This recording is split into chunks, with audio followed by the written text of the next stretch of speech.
Hey guys, today I've got some very interesting Premiere Pro life hacks for you. Life hacks? No. I've got some Premiere Pro hacks to help you speed up your workflow and make things a little quicker, a little easier for you, and overall getting you editing videos quicker. Before we get into this video, I want to thank you guys who supported me on my last video, saying that I in fact do not look like Sheldon Cooper. I appreciate you. If you guys enjoy this video, please hit that like button and don't forget to subscribe if you want to see more videos like this. It really helps me out. Okay, so this first tip is going to help you speed up your trimming and cutting of clips. So instead of taking your mouse and grabbing the end of each clip to trim it to where you want, instead use Q on the keyboard to trim the beginning of your clip to your playhead, and then W to trim the end of your clip to your playhead. Doing this also ripple edits your clips, which means it will drag everything behind along with it so that you don't have a big gap where you just trimmed your clip. On a similar note, you can use Control K to slice your clip or cut your clip right where the playhead is instead of going to your razor tool and manually clicking on where you want it to cut. These two shortcuts speed up my workflow so much. I use them all the time. Tip number 2, sometimes you want to paste clips onto your timeline from another timeline, whatever it may be, but you run into this issue where you're pasting your clips over top of the clips you already have. Well, with these track buttons on the left-hand side of your timeline, you can select which layers you would like to paste to when you hit the paste button. So just select an audio and video layer that don't have any clips on them, and then paste. It's gonna put it right over top instead of ruining your clips. Tip number 3. Yeah, that's a 3.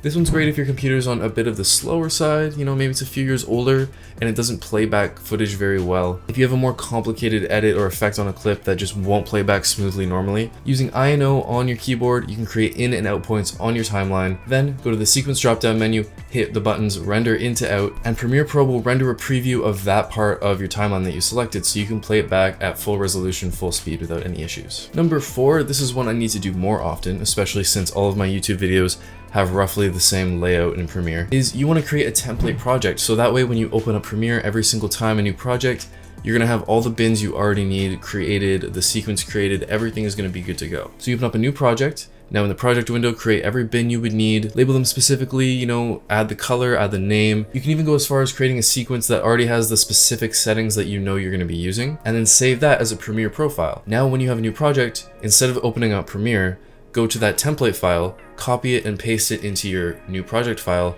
rename it to your project and open it up, and boom, you have all those folders ready to go. And tip number 5, if you have a graphics card, a dedicated GPU in your computer, and you are not using hardware acceleration, you are missing out on a bunch of performance. So with Premiere Pro open, you're gonna go to File, down to Project Settings, General, and make sure you have hardware acceleration selected. What this is going to do is utilize your graphics card in your computer for previewing clips in Premiere, rather than relying all on software and your processor to do that. Now, this is only going to work if you do have a dedicated graphics card, otherwise it's not going to speed things up and it may even slow things down. So this all depends on what computer you have, but for example, I have an RTX 2070 Super, and that's going to add a lot of performance to my editing workflow. If you're not using hardware acceleration, then you're not utilizing all that money you spent on a good graphics card. And there we go, 5 tips. That's the 5 tips I prepared for you guys. I hope you learned something. I hope at least one of these tips you didn't know already. And hopefully these tips will just help you get through that workflow, help you get through that edit faster, because the faster you can produce a high quality video, the better you're gonna be as an editor. That's just how it is. I use pretty much every single one of these tips every time I make a YouTube video, and I didn't used to use them, and it used to take me, I don't know, easily 4 or 5 hours to edit like 10 minutes of footage down for a YouTube video.